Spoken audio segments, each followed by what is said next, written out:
আসসালামু আলাইকুম রহমতুল্লাহি ওবরাকাতু। আকিমুসসালাহ আকিমুদ্দিন। আল্লাহ পাক সুবহানাহু ওয়া তাআলা উল্লেখ করেছেন, আকিমুসসালাহ দ্বারা নামাজ কায়েম করবার নির্দেশ দিয়েছেন।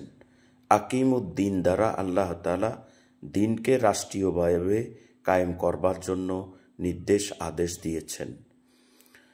ইসলামী রাজনীতি এটা একটি বৃহৎ রাজনীতি, যা জাতি কল্যাণ, দেশ, জনগণের জন্য ইসলাম রাজনীতি করে থাকে। ধর্ম বর্ণ নির্বিশেষে সবার জন্যই ইসলামী রাজনীতি বা ইসলামী রাষ্ট্র। সাম্প্রতিককালে বজলুর রহমান সাহেব বলেছেন যে ওয়াজ মাহফিল এটা রাজনীতির জন্য নয়, এটা রাজনৈতিক মঞ্চ নয়।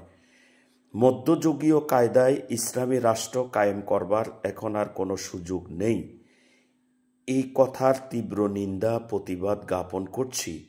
কোনো দল ব্যক্তি এ ধরনের কথা বলে ৯২% মুসলমানের দেশে এই ধরনের প্রপাগান্ডা ছড়িয়ে দেওয়া এটা আমরা পছন্দ করছি না। এটা দেশের জন্য, ধর্মের জন্য, ইসলামের জন্য একটি অশনি সংকেত। ইসলামী রাজনীতির ক্ষেত্রে রাসূল আকরাম সাল্লাল্লাহু আলাইহি সাল্লাম রাষ্ট্রপতি ছিলেন মদিনায় ১০ বছর। আবু বকর সিদ্দিক, ওমর রাদিয়াল্লাহু আনহু, ওসমান রাদিয়াল্লাহু আনহু, আলী রাদিয়াল্লাহু তাআলা আনহু ইসলামী রাষ্ট্রের প্রধান ছিলেন প্রায় ৩০ বছর।